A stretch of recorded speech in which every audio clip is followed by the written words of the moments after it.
کہ یا ایھالذین آمنوا، اے وہ لوگوں جو ایمان لائے ہو، کتب علیکم، تم پر ضروری قرار دیا گیا۔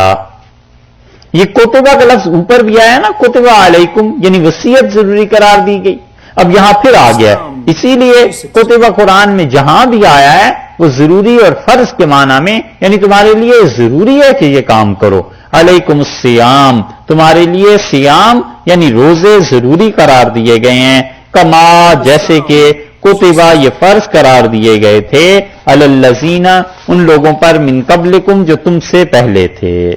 کما دیے تشبیہ، یعنی جیسے کہ تم سے پہلوں پر روزے فرض تھے اسی طرح تم پر بھی روزے فرض کیے گئے ہیں۔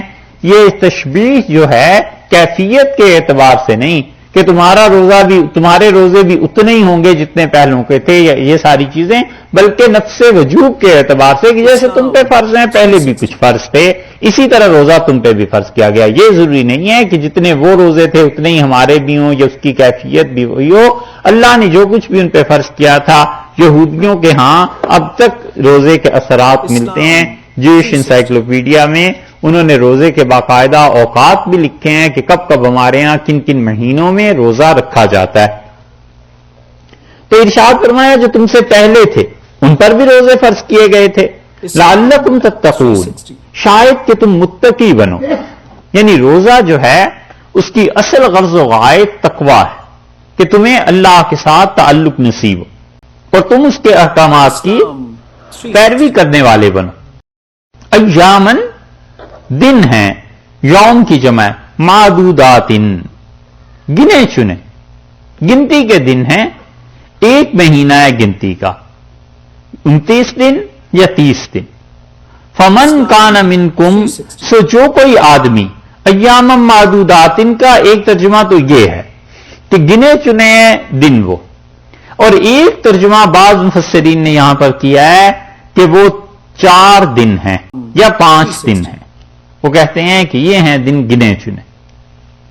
آگے بات کرتے ہیں، فمن کان منکم، سو جو کوئی بھی آدمی تم میں سے مریض ہے، او علی سفرن،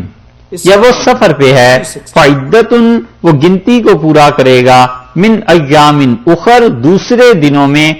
آگے بعد کے جو دن آ رہے ہیں اس کے ذریعے اس گنتی کو پورا کرے، یعنی وہ 4 روزے یا 5 روزے جو ہیں وہ اس گنتی کے بعد میں رکھے، یا یہ ہے کہ اس انسان کے لیے کیا چیز ہے کہ وہ آدمی بالکل ان روزوں کو نہ رکھے، یہ بھی آگے بات آتی ہے۔ وعلی الذین یطیقونہ، اور وہ لوگ جو روزہ اٹھاتے ہیں رکھتے ہیں، فدیتن، انہیں چاہیے کہ فدیہ دے دیں، طعام مسکین، ایک مسکین کو کھانا کھلانا، فمن تطوع، اور جو مزید نیکی کا کام کرے یعنی روزہ بھی رکھے اور فدیہ بھی دے، فہو خیر لہ، تو اس کے لیے بہت ہی اچھا ہے، وان تصوموا، اور اگر تم روزے رکھو، خیر لکم، تو تمہارے لیے خیر لکم زیادہ اچھی بات ہے، ان کنتم تعلمون، اگر تمہیں علم ہے۔